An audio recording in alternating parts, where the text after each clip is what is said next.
Screen share हो गई आपके साथ। अब आइएगा यहाँ परचेज डे बुक में। तो पहली ट्रांजैक्शन हम देख रहे थे 4 जुलाई को 2018, ठीक है। तो मैं यहाँ लिखता हूँ 4 जुलाई 18। 4 जुलाई 2018 को हमने गुड्स परचेज किए हैं किससे? 2 सप्लायर से, जिसमें पहले है अल्फा एंटरप्राइजेस। पहले मैं नेम लिखूंगा अल्फा एंटरप्राइजेस, उसके बाद ब्रावो ट्रेडर्स, ब्रावो ट्रेडर्स, ये हमने दोनों लिखी। अच्छा, अल्फा को, अपने अल्फा को जो सेल किया वो 250,000 की है, लेकिन इसे आगे लिखते हैं AE offered 3% discount if payment was made with in 15 days. ये तो टर्म है और ये फ्यूचर से रिलेट करती है, इसका आज से कोई ताल्लुक नहीं है। तो आज तो आप सिर्फ परचेज कर रहे हो, इस डिस्काउंट को नहीं लोगे, इस डिस्काउंट का उससे कोई ताल्लुक नहीं, राइट। तो लिहाजा आपकी एंट्री बनी 250 और 80, 250,000 यहाँ आ जाएगा और 80,000 यहाँ आ जाएगा।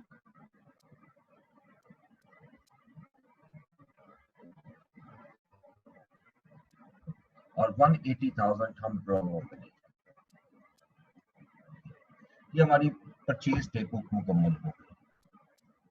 अच्छा, पहले आपको कोशिश ये करनी है कि 4 बुक्स होती है वो बना ले, क्योंकि इसके फॉर्मेट अप्रोक्सीमेटली सेम होते हैं। अच्छा, परचेज डे बुक में और कोई ट्रांजैक्शन नहीं थी, राइट? यस, और कोई ट्रांजैक्शन नहीं थी, तो बस इसको क्लोज कर दें और इसको क्लोज करते हैं और सम कर देते हैं। डबल लाइन लगा के मैं क्लोज कर दूंगा क्योंकि अब इसमें मजीद ट्रांजैक्शन नहीं है, और यहाँ सिंपल लिख दूंगा टोटल। अब टोटल इसका किया तो टोटल आ गया 250 प्लस 180,000, 430,000 मेरा टोटल आ गया। ये पहली बुक आ गई। इसके बाद आगे चलते हैं। कैश बुक, ये अगली कैश बुक से रिलेट करती है, और हमने पढ़ा था कि साथ में जनरल जर्नल, जनरल जर्नल सबसे एंड में बनाना है, ठीक है, क्योंकि हमारा उसका हम उसको बेसिकली डिफाइन भी ये करते हैं कि जो ट्रांजेक्शन किसी बुक में नहीं आएगी वो आपकी जनरल जर्नल में आएगी। तो पहले हम बुक्स पूरी कर लेते हैं, उसके बाद जनरल जर्नल। अगली ट्रांजैक्शन भी कैश बुक से रिलेट करती है, उससे अगली भी ट्रांजैक्शन कैश बुक से रिलेट करती है, next cash book general journal से रिलेट करती है। ये आइएगा goods costing 35,000 were returned to AE and remaining amount was paid through check। और ये जो दूसरा हिस्सा है remaining amount was paid through check, ये कैश बुक में आएगा। हमारा सिर्फ इतनी ट्रांजैक्शन है, goods costing 35,000 were returned to AE। अब ये परचेज रिटर्न डे बुक आ गया, ठीक है। तो अब मैं यहाँ से परचेज रिटर्न डे बुक ले लेता हूँ।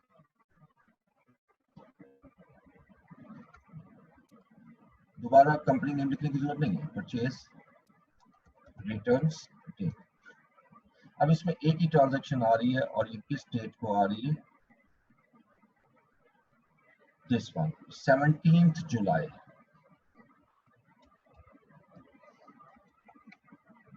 और AE से वापस आ रही है अल्फा एंटरप्राइजेस से, और कितनी अमाउंट की गुड्स वापस आ रही है? 35,000। इसके अलावा इसमें भी और कोई ट्रांजैक्शन नहीं है, इसको भी टोटल कर लेते हैं। बेशक इसका टोटल आएगा वही, लेकिन आपने टोटल जरूर करना होता है। ये 35,000 आ गया, यहाँ मैं लिखूंगा भी टोटल, ये टोटल। ये 2 बुक्स मेरी बन चुकी है, ठीक है। उसके बाद नेक्स्ट ट्रांजैक्शन ये कैश बुक की है, ये भी कैश बुक की है।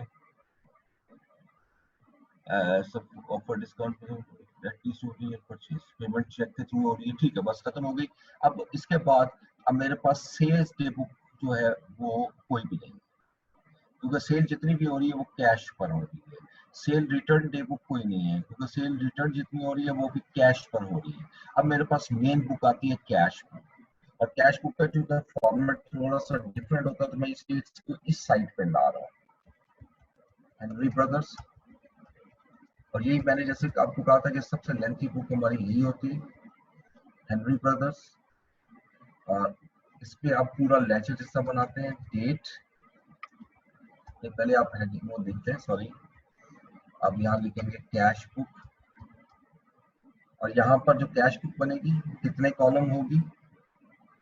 इसमें डिस्काउंट्स भी आएंगे क्योंकि वो है भी डिस्काउंट भी है, तो 3 कॉलम बनेगी, कैश भी है, बैंक भी है और डिस्काउंट्स भी है, तो 3 कॉलम कैश बुक बनेगी। इस तरह आपने जज करना होता है, एग्जामिनर नहीं लिखता कि कौन सी बनानी है, आपने खुद देखना है कौन सी बनाओगे। पर्टिकुलर्स, उसके बाद एक वीएन का हम बना लेते हैं। अब 3 आ जाएंगे डिस्काउंट अलाउड डेबिट साइड पे, और उसके पास कैश और बैंक। क्रेडिट साइड पे आएंगे date, particulars, VN, discount received, cash and bank. ये पूरी बुक हमारे पास आ गई डेबिट और क्रेडिट साइड। ठीक है, अब इसकी फॉर्मेटिंग कर लेंगे हम।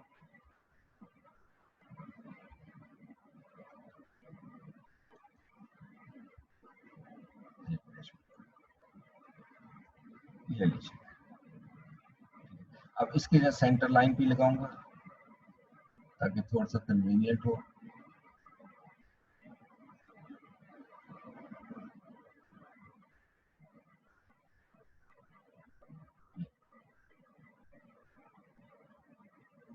लाइन में लगा लेते हैं, टी अकाउंट बन जाएगा प्रॉपर।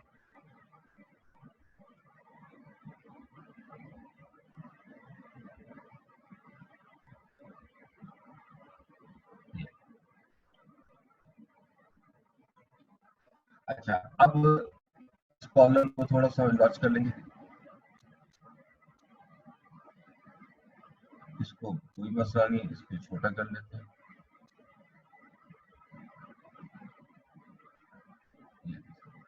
अब यहाँ से सारी ट्रांजैक्शन कैश बुक में लेके आ गए। बिल्कुल स्टार्ट से चलें। On as in 1st July 2018, HP cash and bank balances of 76 और 286, ये मेरा ओपनिंग बैलेंस है 1st July 2018 में। तो अब ओपनिंग बैलेंस है। अब देखिएगा कैश का बैलेंस हमेशा क्या होता है, एनी स्टूडेंट? डेबिट। और जो बैंक का बैलेंस है वो डेबिट भी हो सकता है, क्रेडिट भी हो सकता है। क्रेडिट तब होगा जब ओवरड्राफ्ट होगा, यहाँ ओवरड्राफ्ट नहीं है तो ये भी डेबिट बैलेंस है। ठीक है, तो यहाँ पर आते हैं और डेट डालते हैं बिल्कुल स्टार्ट की 1st July 18। अब यहाँ लिखूंगा बैलेंस पीडी, और कैश का बैलेंस आ रहा है मेरे पास 76,000, और बैंक का भी यहाँ डेबिट बैलेंस है जो कि है 286,000। ये मेरे दो बैलेंस यहाँ पर आ चुके हैं। अब कैश ट्रांजैक्शन देखनी है, अब सिर्फ कैश के पॉइंट से देखना है। नंबर 1 ट्रांजैक्शन नहीं आएगी, वो हम ले चुके हैं। ठीक है, अब नंबर 6 में आपने ऑफिस फर्नीचर खरीदा 90,000 का। अब बाकी सब चीज छोड़नी है, सिर्फ कैश बुक के पॉइंट से देखना है। And paid 50,000 through cheque, 50,000 through cheque. तो ये आपकी रिसीट है या पेमेंट है? पेमेंट है। पेमेंट है, और पेमेंट किस साइड पे आएगी? Credit side. क्रेडिट साइड पे, बिल्कुल ठीक है। तो मैं क्रेडिट साइड पे मूव करूंगा और 6 जुलाई, वर्डिंग को ध्यान से मेरी सुनना, मैं आहिस्ता आहिस्ता बोलूंगा। 6 जुलाई को क्रेडिट साइड पे मैं सबसे पहले लेकर आऊंगा उसको, डेट लिखूंगा। डेट लिखने के बाद फिर आपने देखना है इसका ऑपोजिट अकाउंट क्या है, यानी पेमेंट क्यों कर रहे हो। तो आपने चूंकि फर्नीचर खरीदा है, ऑपोजिट अकाउंट मेरा बड़ा क्लियर हो गया, फर्नीचर। और अब डिसाइड ये करना है कि पेमेंट कैश में आएगी या बैंक में। तो आपने जो पेमेंट की है वो चेक के थ्रू की है, तो 50,000 का आपने यहाँ लिखना है। और ये ज़हन में रखिएगा 90,000 से ये ट्रांजैक्शन नहीं होगी। फर्नीचर बेशक 90,000 के, लेकिन मैंने पेमेंट अभी की है 50,000। बाकी को छोड़ देना, बाकी को अभी नहीं, बस 50,000 की पेमेंट की मैंने रिकॉर्ड कर। Next, sold goods to HRS Garments and received a check of 300। आपने HRS Garment को सेल की, पहले इस ट्रांजैक्शन को लगा लेंगे 8 जुलाई को, और आपने उसके अगेंस्ट चेक रिसीव किया। तो 8 जुलाई को, अब ये चूंकि चेक रिसीव किया है, ये हमारी रिसीट होगी या पेमेंट? नेचुरली ये हमारी रिसीट होगी। और रिसीट किस साइड पे आएगी? डेबिट। डेबिट साइड पे। अब मैं डेबिट साइड पे आऊंगा, सबसे पहले डेट डालूंगा 8 जुलाई। 8 जुलाई 2018। अब ऑपोजिट अकाउंट, यहाँ पर आपने सेल की है HRS को, अब नेम भी दे दिया, नेम भी दिया हुआ है, लेकिन साथ में चेक पेमेंट भी बता रहा है, तो फिर नेम की जरूरत नहीं है मुझे, ये मेरी आएगी सेल्स, क्योंकि ये कैश सेल्स कराएगी। अब पेमेंट चूंकि चेक के थ्रू आ रही है, तो अमाउंट आप लोगे बैंक कॉलम में, और अमाउंट आएगी 300,000। ठीक है, इसी के साथ अगली ट्रांजैक्शन, इसी को कंटिन्यू करते हैं। Also sold goods on cash. अगर आप एग्जाम में रिलैक्स होकर एक एक ट्रांजैक्शन को, जहां आप समझते हो ये कंप्लीट हो गई, ये पोस्ट करते जाओगे, कभी प्रॉब्लम नहीं होगी। अगर ये सारी पढ़ लेंगे फिर आपके लिए मसाइल होंगे। हाँ, पढ़ के ये जरूर लगाएं कि कौन सी चीज कहाँ आनी है। अगला हिस्सा भी कैश बुक में आना है। Also sold goods on cash, क्योंकि ये कैश पे कर रहा है शान गारमेंट्स को, having a list price of 250,000। List price वो होती है जो पब्लिश्ड प्राइस होती है, जैसे अगर कोई आप जाए कोई चीज खरीदते उस पर टैग लगा होता है, टैग पे प्राइस लिखी हुई है, वो लिस्ट प्राइस है in simple word. And offer discount of 2%, यानी इसका मतलब एक सेल हमने और भी की है शान गारमेंट्स को कैश में, और 250 की सेल है, लेकिन 250 में नहीं की, 2% डिस्काउंट दिया है, तो ये ट्रेड डिस्काउंट है, तो लिहाजा 250,000 में से 2% पहले लेस करना पड़ेगा। Trade discount will never shown in book, तो ये भी सेल है, सिर्फ इसकी अमाउंट आनी है कैश में सिर्फ, यानी ये अलग करने की मुझे जरूरत नहीं, सेम डेट है, सेम ट्रांजेक्शन है, पेमेंट आ रही है कैश में। ठीक है, तो कैश पे जो पेमेंट आएगी मुझे वो 250 का 98% आएगा। ठीक है, यानी 2% मुझे कम मिलेगा। आप कैलकुलेटर पे आप अपने तरीके से कर लीजिएगा।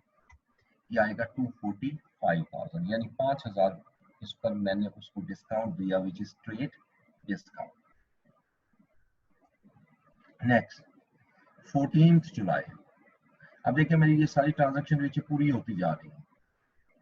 14 जुलाई 20% of the goods sold to Sean Garments on 8th July, यानी ये पिछली डेट को जो आपने गुड सेल की थी, for return and amount was refunded in cash, और goods हमारी कैश में वापस हुई। these goods were sold on markup of 25% on cost। ठीक है, इसकी तो मुझे जरूरत ही नहीं है, ये जो 25% मार्कअप ऑन कॉस्ट की, इसकी मुझे जरूरत नहीं है, ये जस्ट कंफ्यूज करने के लिए दिया, क्योंकि हम तो 20% ऑफ गुड्स जो सेल किए वो वापस आई, इट्स ओके। तो ये और कैश पेमेंट वापस कर रहे हैं हम, यस, रिफंडेड इन कैश। ये आएगी डेट 14 जुलाई 2018, और यहाँ मैं लिखूंगा सेल्स रिटर्न। अच्छा, अब अमाउंट कैसे लेनी है, वो कह रहा है कि ये जो आपने सेल की थी ना, ये वाली सेल 240, इसका 20% गुड्स वापस आएंगे, सिंपल इसका 20% ले लो, यानी ये 245,000 का मैं 20% लेता हूँ, तो ये 49,000 रुपीज आ जाता है, जो कैश में मैं उसको वापस कर रहा हूँ। ठीक है, 1/5 गुड्स में उसको वापस कर रहा हूँ, 20% 1/5 बनता है। नेक्स्ट ट्रांजेक्शन देखते हैं,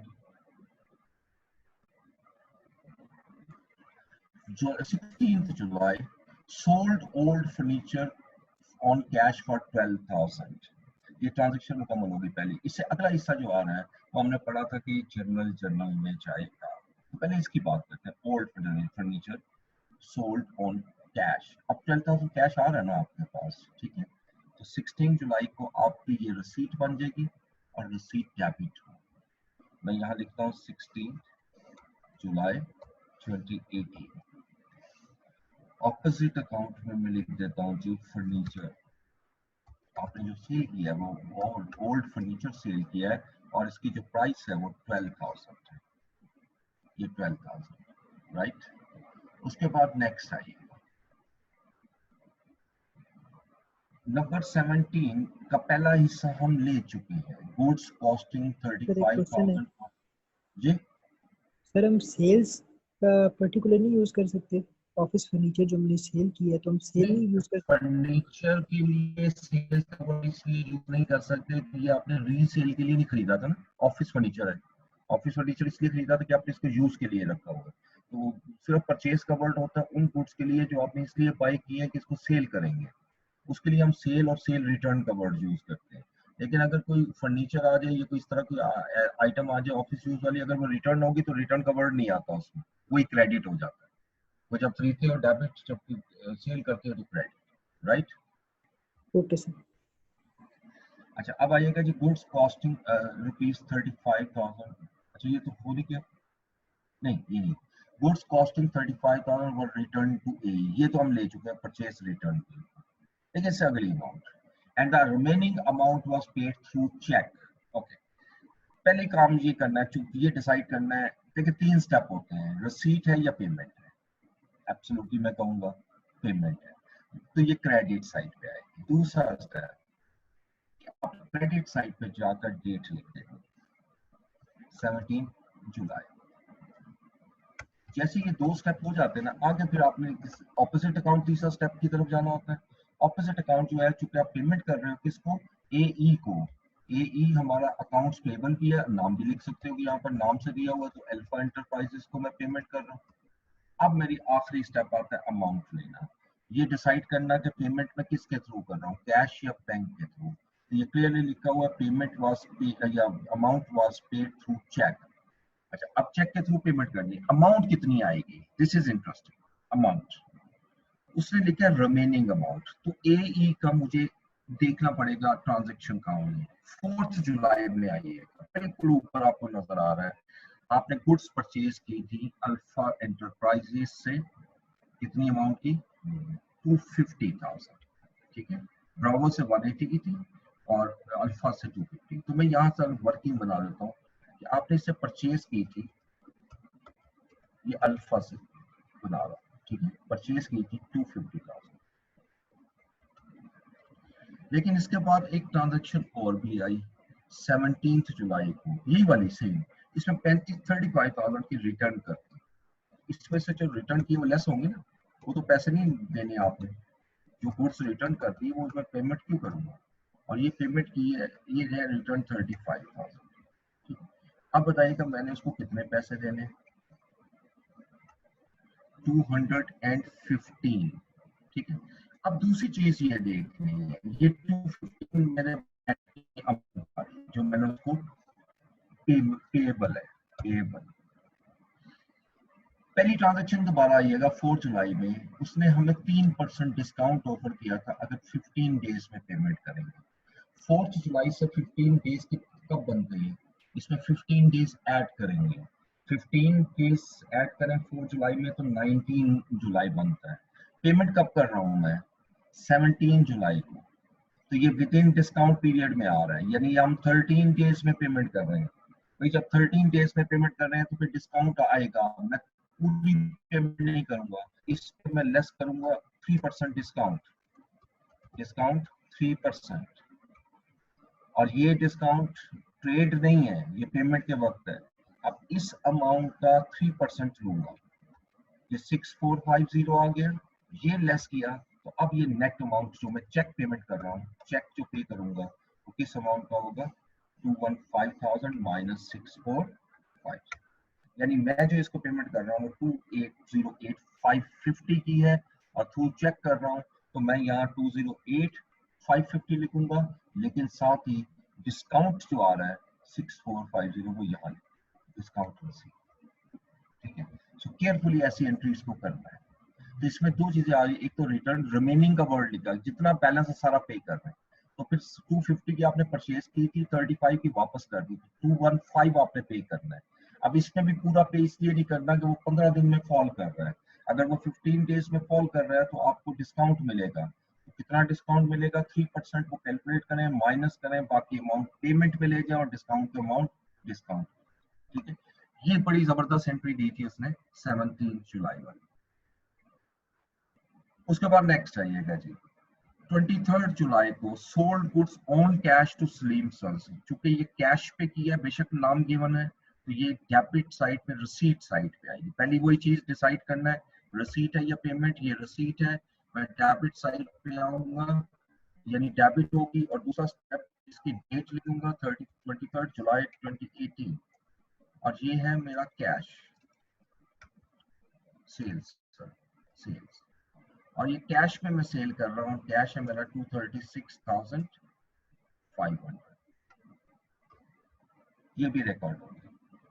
उसके बाद नेक्स्ट आइएगा 26 जुलाई को, साले एंड को ऑफर डिस्काउंट को 5% on list price, list price, ये ट्रेड डिस्काउंट हो गया, of rupees 500 per unit if at least 250 units are purchased.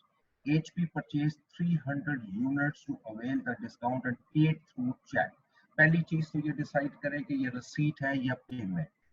Absolutely you will say it is a payment, तो paid through check है.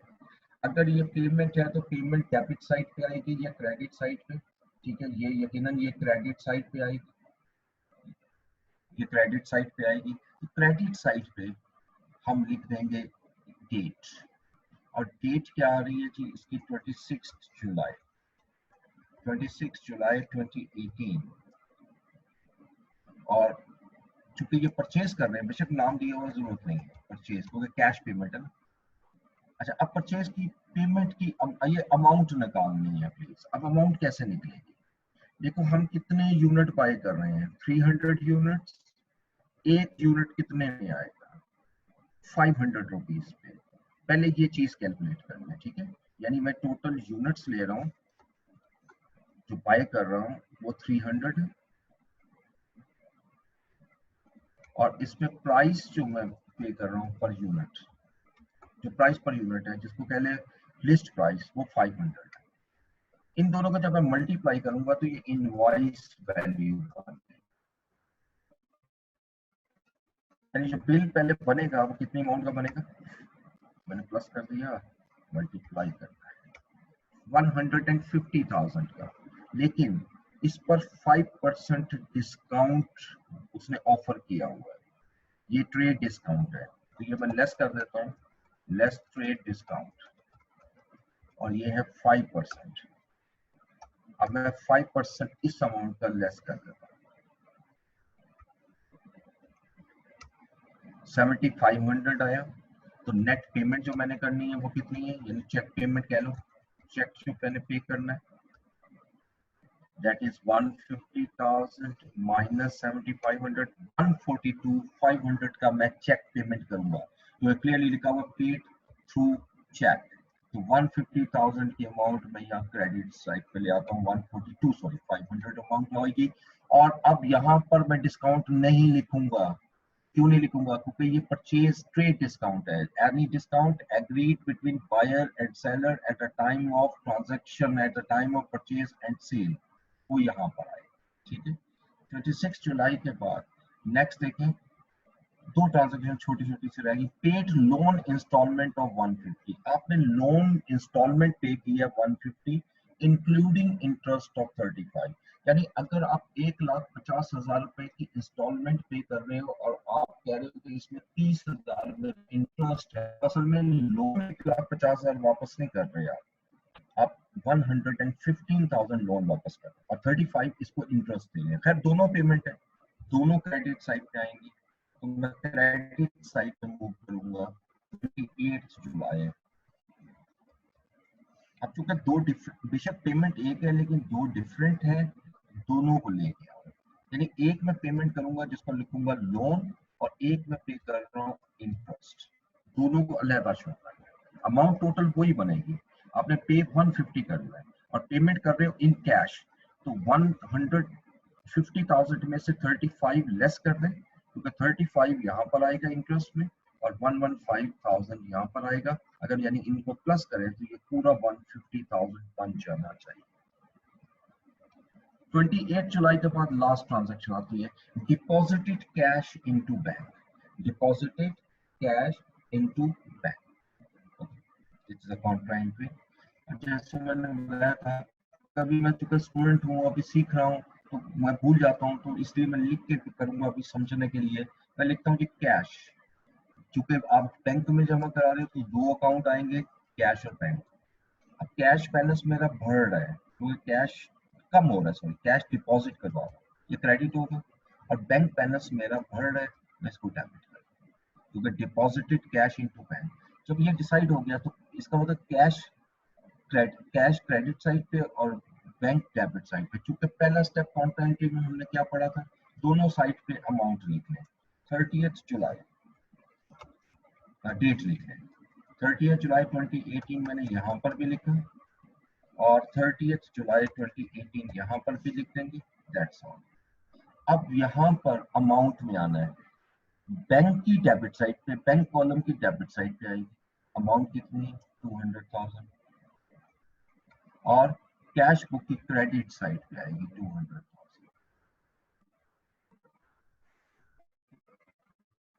जो bank column में आ रही amount वो cash आएगी, ऑपोजिट अकाउंट कैश, और जो कैश आ रहा है उसका ऑपोजिट अकाउंट बैंक। और ये वाउचर नंबर जो मैंने बनाया था ये इसलिए कि यहाँ पर हम कॉन्ट्रा ट्रांजैक्शन सी लिख सकते, ना भी बनाई एग्जाम में कोई मसला नहीं। अच्छा, अब ये मेरी सारी की सारी ट्रांजैक्शन जो है वो मुकम्मल हुई। अब इसके बाद नेक्स्ट स्टेप ये है कि मैंने इसको टोटल करना है। ठीक है जी,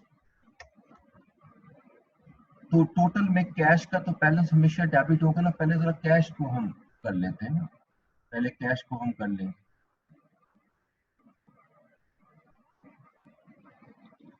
मैं लाइन्स लगा लूं,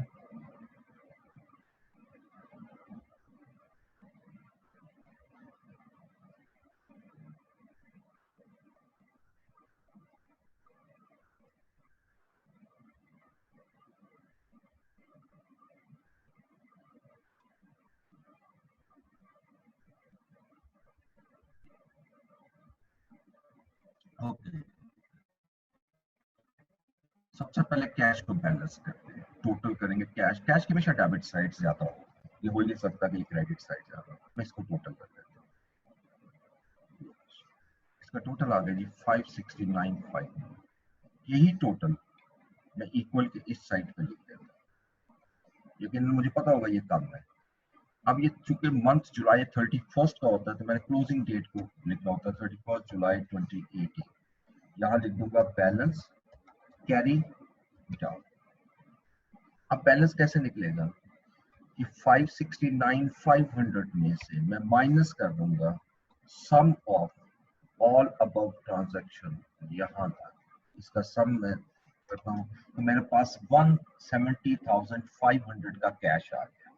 ये बैलेंस कैरी डाउन निकल आया 31 जुलाई 2018 का। ठीक है, लेकिन जहां तक बैंक का ताल्लुक है इसका बैलेंस डेबिट भी हो सकता है, इसका बैलेंस क्रेडिट भी हो सकता है। अगर से देखें तो तीन तीन ट्रांजैक्शन में बड़ा क्लियर नजर आ रहा है, डेबिट साइड इसकी भी ज्यादा है। हम इसको भी टोटल कर लेते हैं। अब इसको टोटल किया डेबिट साइड को, ये अमाउंट आ गई मेरे पास 786,000, यही 786,000 मैं यहाँ लिख लूंगा। और अब इसको भी उसी तरीके से बैलेंस करेंगे, यानी 786,000 में से मैं माइनस करता हूँ सम ऑफ दीज ट्रांजैक्शंस, तो ये 384,950 का बैलेंस आ गया। यही ओपनिंग बैलेंस मेरा शो होगा। अगला महीना मेरा 1 अगस्त है तो मैं 1 अगस्त 2018 लिखूंगा और यहाँ लिखूंगा बैलेंस ब्रॉट डाउन, और वही दो बैलेंस जो है यानी 170,500 में यहाँ ले आऊंगा कैश कॉलम में, और 384,950 बैंक कॉलम में। ये बिल्कुल एग्जैक्टली अब वही शेप बन गई जो आपकी ओपनिंग बैलेंस ये लिखे हुए हैं। हर महीने में, हर साल, हर महीना जब नेक्स्ट स्टार्ट होगा तो पिछले का क्लोजिंग बैलेंस अगले का ओपनिंग बैलेंस आ जाएगा। इसमें अब देखें तो ये हेनरी जो बुक मैंने आपके सामने बनाई, हेनरी, ये आपकी मेजर बुक है, इसमें ज्यादा मार्क्स कवर होते हैं। अब उसके बाद आपने डिस्काउंट कॉलम को भी टोटल करना है, राइट। डिस्काउंट को सिर्फ टोटल करना होता है, बैलेंस नहीं करना होता। लेकिन डिस्काउंट अलाउड जो है वो है ही नहीं ना, इसका टोटल नहीं, लेकिन इसका टोटल तो करूंगा और एक ही अमाउंट है, वही टोटल में आएगी 645।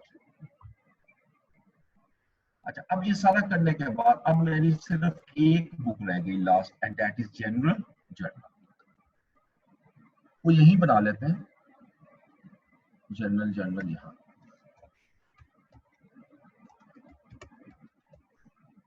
इसमें हमने पढ़ा था डेट, डिस्क्रिप्शन,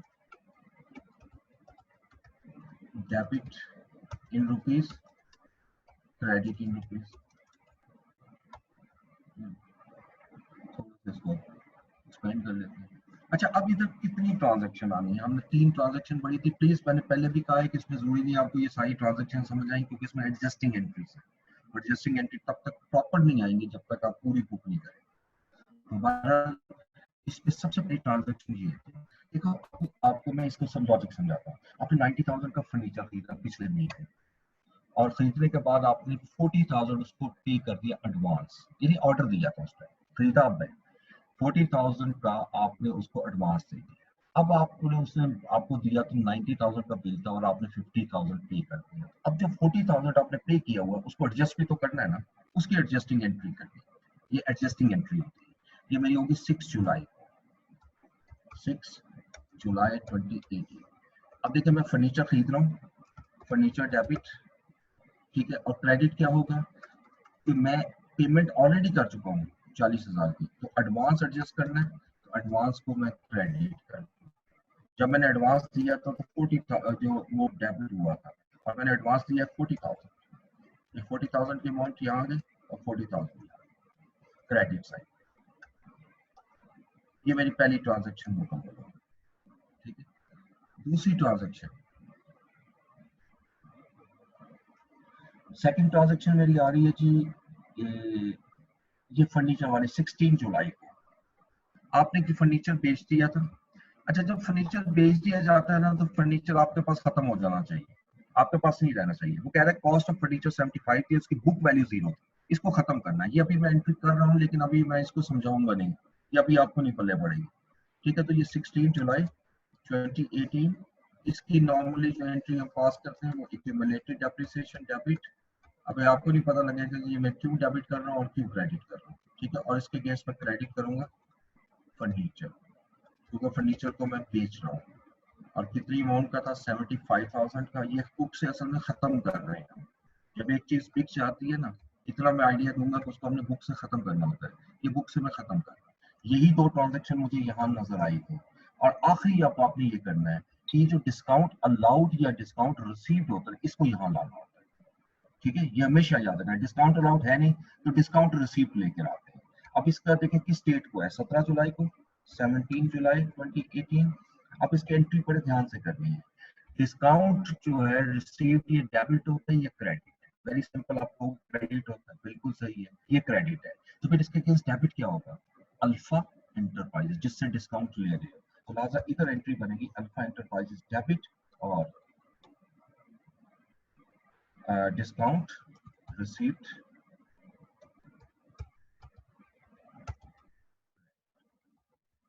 अमाउंट आएगी 6,450। मेरे पास टाइम जरा कम है इसलिए मैं थोड़ी सी स्पीड पकड़ी को मैंने अटेंडेंस लाजमी नोट करनी होगी। ये मैंने क्वेश्चन कंप्लीट किया। अब इसमें जो मेजर मार्क्स हैं वो आपके इसी के हैं, तो एक दफा इसको घर पे जरूर रिवाइज करना है। अब मैं जरा पहले अटेंडेंस लगा लूं फिर आगे बढ़ते।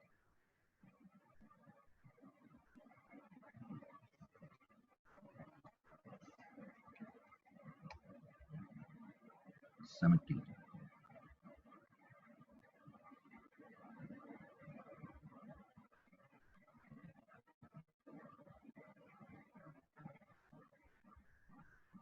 IT बैच 2 जी। Abdul Moiz Mughal, present. Abdul Moiz Saftar, Afkarul Haq, present sir. Ahmed Abbas, Ahmed Niaz, present sir. Afkarul Haq Ali present है। मुकम्मल, ये अफकारुल हक प्रेजेंट है सर। अच्छा, Aliya Kanwal, present. Aman Waheed, present sir. Aqsa Irfan, Ayesha Meherban, Riya Shahzad, Fiza Irtaza, Maira Sohail, present. Mubashshir Shabbir, present. Mohammad Hamza,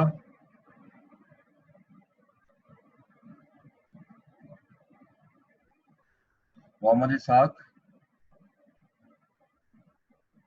Mohammad Kaleem, Mohammad Sikandar Aamir, Wais Azhar, present sir. Muqaddas Meherban, Present. Muqaddas Suhail, Saman Sadia, Sameer Ali, present sir. Naseeb Umar, Shahnoor Tahir, Present, sir. Sidra Jabeen,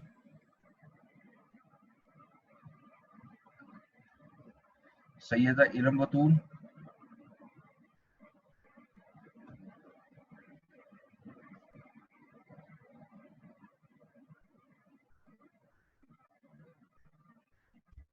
अच्छा उसके बाद वकास अली,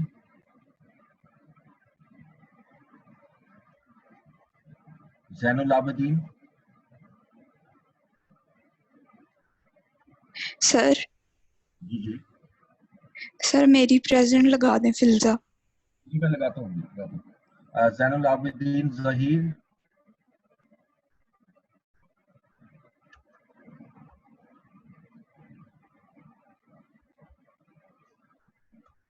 जो भी स्टूडेंट इसके अटेंडेंस रह गई है देख लें, सबमिट कर रहा हूँ।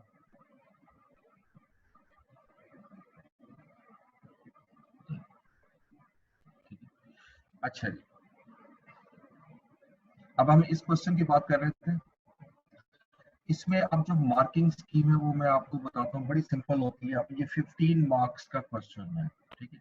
इसमें याद रखिएगा 10 मार्क्स जो है, 10 मार्क्स वो आपके सिर्फ और सिर्फ कैश में, और इन 10 मार्क्स में भी हर ट्रांजैक्शन के मार्क्स होते हैं, ठीक है। मतलब कुछ 0.5 मार्क्स होते हैं, जिनकी वर्किंग्स होती है ना, जहाँ अमाउंट निकालते हैं उसके मार्क्स ज्यादा होते हैं, ठीक है। तो जिससे जैसे जैसे आप इसमें स्टेप करते जाओगे, इसमें मार्क्स मिलते जाएंगे। मार्किंग स्कीम बड़ी क्लियर है आई कैप की, ये परेशानी वाली बात नहीं है कि गलती होगी तो क्या सारा क्वेश्चन गलत होगा, नहीं। मिसाल के तौर पे जनरल में स्टूडेंट्स को मसला आ जाता है, अब ये 3 ट्रांजैक्शन नहीं की तो ये 2 नंबर्स का था ये, ठीक है। तो ये 2 नंबर से कुछ फर्क नहीं पड़ेगा कि जी खुदा ना खास्ता कि ये पेपर फेल हो सकता है, नहीं। हाँ अलबत्ता ये 2 नंबर भी बड़े अहम है, ये 2 मार्क्स भी। मैं हमेशा ये कहता हूँ प्राइम बुक का क्वेश्चन इतना अच्छा तैयार होना चाहिए कि 15 में से आप पूरे 15 मार्क्स गेन कर सको, ठीक है। यानी ये जो एरिया होता है ये वो मार्क्स होता है जो आप मार्क्स देता है, तो जो 35 मार्क्स है वो बड़े इंपॉर्टेंट होते हैं आपके। तो यहाँ तक मैंने आपको अभी करवाया कैश बुक का। अब नेक्स्ट लेक्चर में इंशाल्लाह हम अब थ्योरेटिकल पोर्शन और अकाउंटिंग कॉन्सेप्ट को स्टार्ट करेंगे। कुछ अकाउंटिंग कॉन्सेप्ट को हम स्टार्ट करेंगे, और एक लेक्चर मुझे और चाहिए होगा इंशाल्लाह। उसके बाद हम 5 चैप्टर मुकम्मल कर चुके होंगे। फिर आपने अब करना क्या है, प्रैक्टिस शुरू करनी है, क्योंकि देखिए हमने कोर्स भी मुकम्मल करना है, आगे बढ़ना भी, बहुत कोर्स है आपका। और इसलिए ईद के बाद जो है ना आपकी क्लासेस 5 डेज हुआ करेंगी, ये 3 डेज नहीं होंगी, ठीक है। तो ये भी मैं आपको नॉलेज के लिए लिया। तो अब आपने डेली प्रैक्टिस करनी है, और प्रैक्टिस करनी है तो जिस आपके पास, जैसे आपने राइस दिया, किसी ने कोई और बुक ली हुई है, कोई बात नहीं, मुझे कोई इतराज नहीं, लेकिन जिसके पास जो भी बुक है उसे प्रैक्टिस वो कर रहा है। अगर कोई मसला आ रहा है तो वो पिक्चर मुझसे शेयर कर लो, किसी ये क्वेश्चन में ये मसला आ रहा है, मैं आपको ये क्लास के अंदर आपको एक्सप्लेन करता हूँ, ठीक है। तो इंशाल्लाह सर जी बच्चे, सर हम अभी बुक से पढ़ें, आई कैप की जो आप बुक है। बिल्कुल पढ़ें, आप पढ़ें, बुक से पढ़ें और प्रैक्टिस करें। आप राइस की बुक से, आपकी बुक में प्रैक्टिस नहीं है बिल्कुल, सिर्फ थ्योरेटिकल दिया हुआ, ठीक है जी। थैंक